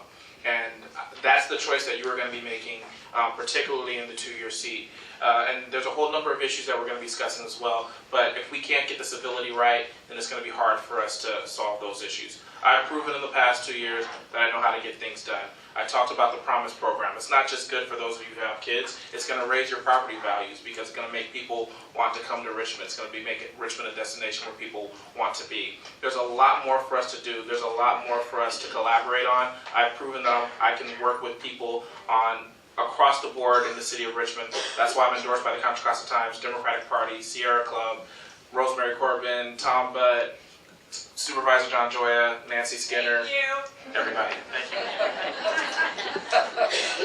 I'm Anthony Creer, and again, I'm running for the 2-year seat also. I'm looking forward to having an opportunity in the city council. Thank you. I do have a problem with talking with the microphone, but please bear with me. I'm looking forward to running. I'm looking forward to working with the rest of the city council to get some things done. I'm excited on the American process here. This is my first opportunity, and I'm just pleased to be a part of it. And again, we have to change our brand. Our brand is soiled. We have problems in the city where we're just constantly bickering over small things and we can't get anything done. But I'll bring a sense of quiet, a sense of peace, and a sense of going forward towards it. And it's unfortunate I didn't get any questions thrown at me because I have some great ideas, and I'd like for anybody to ask me any questions at any other point. Whenever you get a chance, you can always look me up on Facebook or anything like that. You can call me. My phone number's on all my advertisements. I don't get any big money. I wish somebody would make a mistake and give me a lot of money so that I can advertise myself. Even with the negative press, I'll accept to get my name out there. I'm looking forward to that opportunity. Nobody's endorsing me but my family. Thank you. Let's try to stick to the time. Thank you very much. And for the lady to ask the question about the terminal number 1, Javanka Beckles voted for the exclusive right to negotiate. It was a unanimous vote across the board. I've always been able to have Point Richmond as my number 1 voting block every single time I've run. I hope that you don't listen to a lot of stuff that's going on now, because in reference to that, you need somebody who is going to ask the tough questions. My questions are about the budget. Take a look at me on the council. You take a look that it's actually 5 against 2. The whole RPA group against Corky Bouzet and that base. I just want to continue to serve you. I love my job. I'm hoping that you will still stay with me. You know you can call me. You know you can come to Casper's. Mr. Dalton here used to come visit me all the time. If I rubbed you the wrong way, I'm sorry I did. But basically all I want is a better Richmond. And I believe in letting you have your voice in and not people shutting you down, putting you on the city council. Vote for Corky Bouzet. Thank you. I'm running on my record. When we negotiated the $115 million tax settlement with Chevron a few years ago, one of the reasons we got that was because working with the school board members, I had filed an initiative that was going to bring money to the schools and to Richmond. Would have cost Chevron about $5 or $6 million a year. That was one reason why they gave us the money. The $90 million you've heard a lot about, $35 million for Richmond Promise. Myself, Tom Butt, J.L. Myrick, we negotiated that. We hung together, we negotiated hard, and we got an unprecedented settlement. Not just on the money, as important as that is, but on the safety provisions, national model time, folks, national model, no net greenhouse gas emission. We have a progressive city, and I'm proud to be part of that. Public financing, I brought it here to Richmond. Getting rid of cigarette alcohol billboards, same things. We've done a lot of good things. We didn't win on the soda tax, unfortunately, but I'd like to be part of our progressive majority because we are moving in the right direction with a progressive city council. Yes, thank you, Jim. I want to thank all of you for coming tonight. It's good that you took time out of your busy schedules to join us to hear us respond to your questions. And I'd also like you to look at my website, www.ramseyforcouncil.com, and it's paid for by me. It's not paid for by anybody else. And I want to thank you for answering your questions because I think it gave us an opportunity to learn a little bit more about Charles Ramsey. But most of you have seen me work in the things that I've accomplished for the school district. It's better than it was 21 years ago. And I hope all of you are proud of it. And you see even our local elementary school, Washington Elementary, is at full capacity with a waiting list. And so I want to bring those same strengths to the city and make a difference. I understand fiscal crises, and the things that haven't even been discussed tonight is the fact that our county assessor, Gus Kramer, has been aggressive with property reductions and hasn't restored properties to the rightful place that they should be. So I'm going to lead the fight, and already am, partner in the city of Richmond. So on Election Day, November 4th, please vote for Charles Ramsey. Well, I want to thank you for the opportunity to talk to you this evening. When I was on the council in the 90s to 2000, I worked, for 6 years on the community warning system, which is the siren system that probably blasts you and freaks you out once a month. But in the event of some kind of catastrophe or Amber Alert or a number of things, you're connected to the Sheriff's Department in Martinez. I also worked for many years getting a movement going to support the Rosie the Riveter Memorial. And when that came to fruition, I got the National Park Service out to take a look at our memorial, and they took a look around some of the other facilities in Richmond and realized that we had a national park. So I was on the council until we got the nomination for the national park, and President Clinton signed it. That's something that is I'm very proud of that I did with the city of Richmond. Thanks once again for holding this. Once again, Richmond is better off today than we were a decade ago. I'm so proud to have been serving as your mayor over the past 8 years, and that is why I'm running for city council, to continue the good work, to continue the momentum, so that we aren't held back. We have come too far to stop now. We have had dramatic reductions in crime that needs to be continued.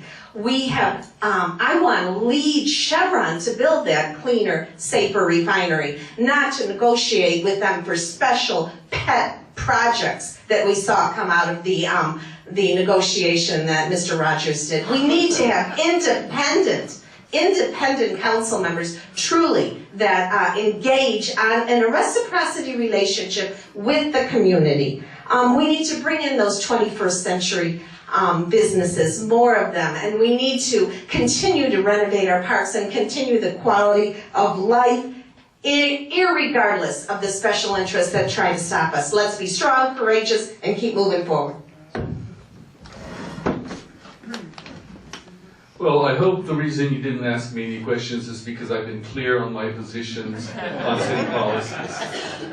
I would also like to let you know that when ordinances are passed, I'm not going to go halfway. For instance, the ordinance on preventing billboards of tobacco and cigarettes near schools is fine, but the addiction that gets pushed on our children is sugar.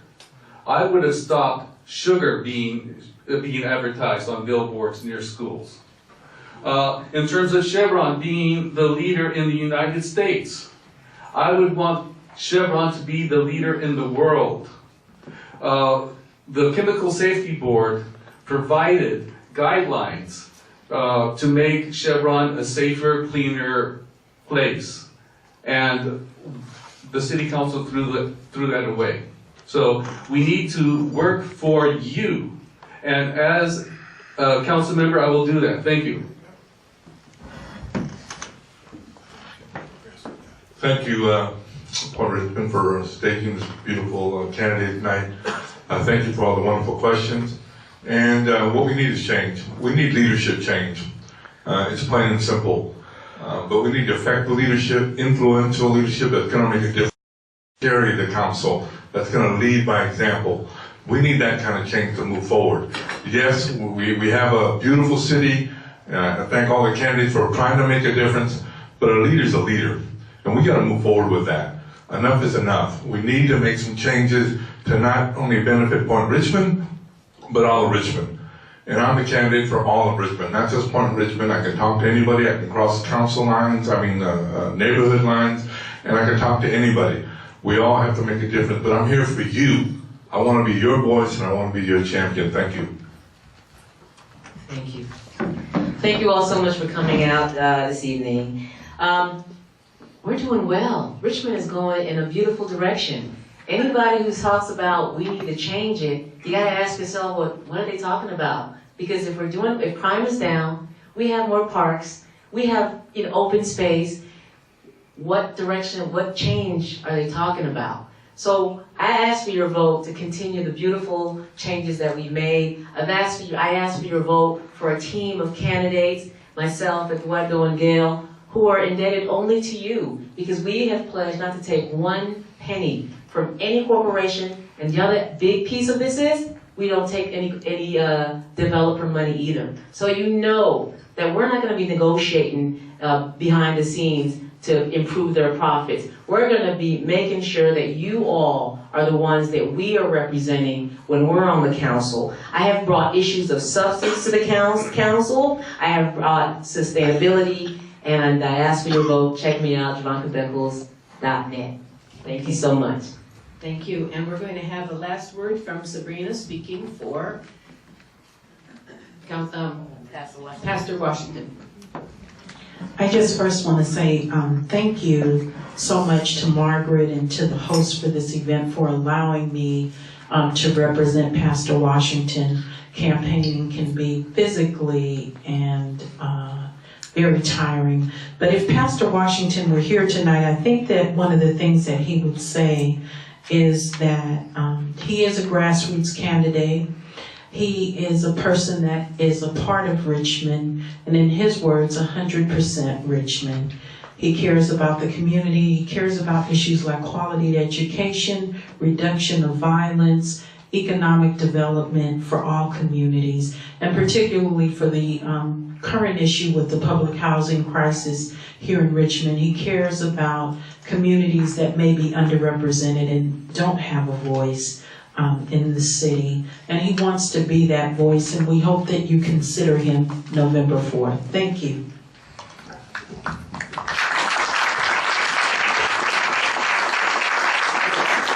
Thank you to our candidates, and thank you to all of you for coming. We really appreciate it, and if you'd like to stick around and talk to the candidates, that's great.